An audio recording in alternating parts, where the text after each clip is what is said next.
No importa cuánta fama tengas, cuántos premios hayas ganado o cuántas taquillas hayas reventado en Hollywood. Si ya no encajas, te borran sin pestañear. Actores que eran íconos, adorados por el público y que parecían intocables, fueron despedidos, reemplazados o descartados como si nada. Y no por falta de talento, sino por decisiones tan absurdas, injustas o brutales, que hoy cuesta creerlas. En este video vas a descubrir 14 historias reales de leyendas que lo tenían todo, y aún así, fueron echadas de sus propias películas. Prepárate, porque lo que vas a escuchar no aparece en los homenajes, ni en las estatuillas. Esto es lo que pasaba cuando la industria decidía que ya no servías.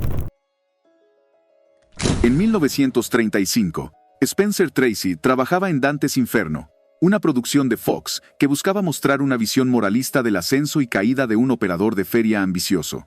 Tracy ya había hecho más de 20 películas para el estudio, pero aún no tenía el peso necesario para imponer decisiones creativas. Aún así, insistió en que se reescribiera parte del guión para ajustarlo a sus preferencias, lo que generó tensión en el set.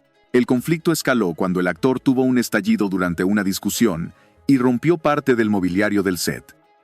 Fue necesario que interviniera seguridad.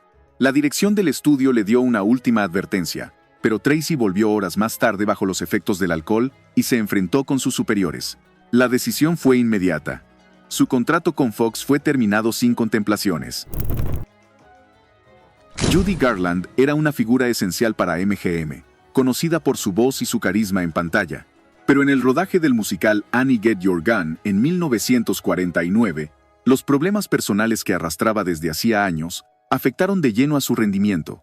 Garland no podía mantener un ritmo de trabajo constante debido al uso de medicamentos recetados y una condición médica que la dejaba agotada.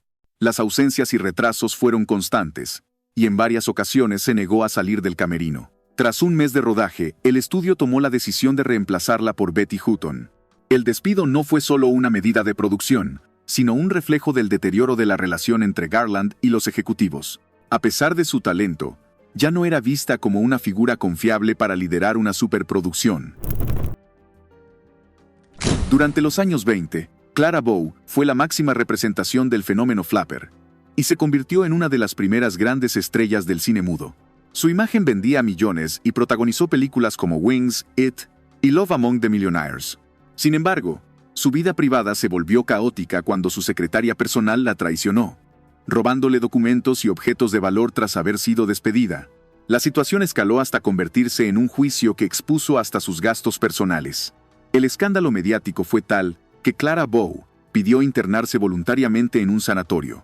Paramount aprovechó para desvincularla de su próximo proyecto, City Streets, y poco después, Bow abandonó el cine para siempre.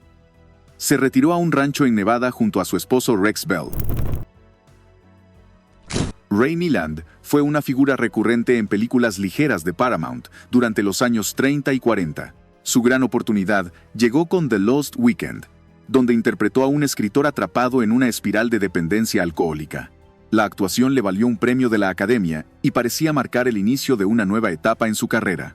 Milland había demostrado que podía manejar papeles mucho más intensos que las comedias románticas en las que lo encasillaron, pero la visión del estudio no coincidía con la suya.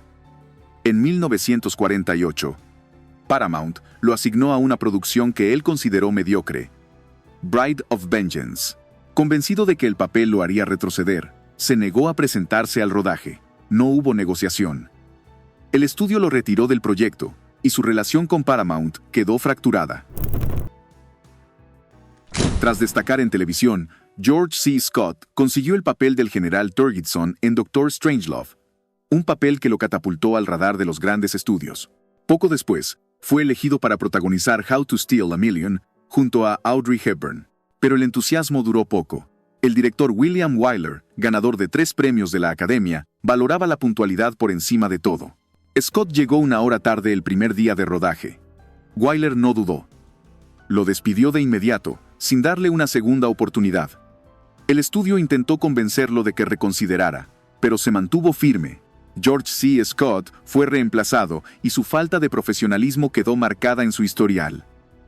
A pesar de su talento, el incidente lo alejó de proyectos de alto perfil durante un tiempo. ¿Qué hubieras hecho tú en el lugar del director? ¿Lo hubieras dejado pasar? ¿O crees que su decisión fue acertada? Gene Kelly era uno de los grandes nombres del cine musical en los años 40, con películas como Singing in the Rain y An American in Paris. En 1947, estaba listo para protagonizar Easter Parade y trabajar durante semanas en las coreografías. Pero justo antes de comenzar los ensayos, sufrió una lesión que lo dejó fuera del proyecto. Kelly le informó a los ejecutivos de MGM que se había lastimado mientras practicaba, pero en realidad se fracturó el tobillo durante un partido informal de vóley. Avergonzado, pidió ser reemplazado y recomendó a Fred Astaire para el papel.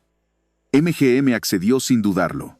Aunque regresaría después, ese momento marcó una pausa forzada en su ascenso, causada por una decisión poco profesional fuera del set. En 1935, Loretta Young quedó embarazada durante el rodaje de The Call of the Wild, donde compartía pantalla con Clark Gable. La situación era delicada. Una actriz soltera, embarazada y bajo contrato con un estudio importante podía ver su carrera arruinada. Fox le exigió abortar para evitar el escándalo, pero Young, católica y con convicciones firmes, se negó. Para ocultar el embarazo, viajó a Europa supuestamente por motivos de salud. Al regresar, dio a luz en secreto y, tras un tiempo prudente, adoptó públicamente a su propia hija. La estrategia funcionó y logró mantener su estatus en Hollywood, pero cuando volvió a negarse a obedecer al sistema de estudios y rechazó un contrato millonario de 5 años, fue vetada. Entre 1939 y 1941, solo consiguió un papel, así que como ves, Hollywood no perdonaba a quien desafiara sus reglas. En los años 30, Laurence Olivier daba sus primeros pasos en el cine tras consolidarse como figura del teatro británico. Fue seleccionado para actuar junto a Greta Garbo en Queen Christina, una superproducción de época. A pesar de su talento, Olivier era aún desconocido en Hollywood, y Garbo no quedó impresionada con su desempeño frente a cámara. Ella misma pidió su reemplazo. Olivier confesó más tarde que simplemente no estuvo a la altura. Su papel fue entregado a John Gilbert, un actor más consolidado en el cine estadounidense. Olivier seguiría construyendo una carrera brillante, pero ese temprano rechazo fue una clara señal de que, en la era dorada de Hollywood, una mala primera impresión podía costarte el papel sin importar tu potencial. Durante los años 40, Ronald Reagan era parte del elenco regular de Warner Bros., donde protagonizaba películas modestas y de bajo presupuesto. Sin embargo, tras una lesión en la pierna que lo mantuvo alejado de los rodajes en 1949, decidió que ya no aceptaría cualquier papel. Declaró públicamente que los estudios no estaban eligiendo bien sus películas y que a partir de ese momento, él mismo escogería sus proyectos. Las declaraciones llegaron directamente al escritorio de Jack Warner, jefe del estudio. Indignado por la falta de lealtad, Warner se negó a renovarle el contrato. Reagan se fue a Universal, un estudio de menor perfil en ese momento, y ahí filmó Bedtime for Bonzo, una comedia ligera donde compartía protagonismo con un chimpancé. En 1962, Marilyn Monroe intentaba retomar su carrera tras un largo periodo de inestabilidad emocional y física. Regresó con Something's Got to Give, una comedia producida por 20th Century Fox. Monroe tenía permiso del director George Cukor para asistir al evento donde cantaría el famoso Happy Birthday al presidente John F. Kennedy. Sin embargo, sus ausencias en el set ya eran constantes, respaldadas por certificados médicos que justificaban malestares y tratamientos. Cuando la situación se volvió insostenible, el estudio decidió despedirla. Fox incluso presentó una demanda por incumplimiento de contrato y trató de reemplazarla con otra actriz, pero Dean Martin, su coprotagonista, se negó a continuar si Monroe no era parte del proyecto. Antes de que pudiera retomarse el rodaje, Monroe fue encontrada sin vida en su casa, y por ende, la película nunca se completó. ¿Tú qué habrías hecho en su lugar? ¿Apoyarla o despedirla? Queremos leerte en los comentarios. Robert Mitchum había ganado fama por sus papeles de tipo duro en filmes como Out of the Past y The Night of the Hunter. En 1955, fue contratado para protagonizar Blood Alley, una película ambientada en Asia. Desde el primer día, surgieron tensiones con el equipo técnico. Según testigos, Mitchum estaba en un estado alterado y tuvo un enfrentamiento físico con uno de los conductores del set, al que terminó golpeando y empujando hacia el agua. Warner Bros. Emitió un comunicado donde explicaba que el actor había sido despedido por causar retrasos y crear un ambiente conflictivo. Mitchum, lejos de negarlo, dio su propia versión en una improvisada conferencia de prensa desde su habitación, en bata y con una botella en mano. Dijo que todo había sido en defensa de los trabajadores del equipo, quienes no estaban recibiendo las condiciones básicas en el rodaje. Tras el éxito de Whatever Happened to Baby Jane, se planeaba reunir a Joan Crawford y Bette Davis en una nueva producción, Hush, Hush, Sweet Charlotte, pero las tensiones entre ambas actrices eran reales y constantes. Durante los ensayos, Davis criticó abiertamente el trabajo actoral de Crawford frente al equipo y al director Robert Aldrich.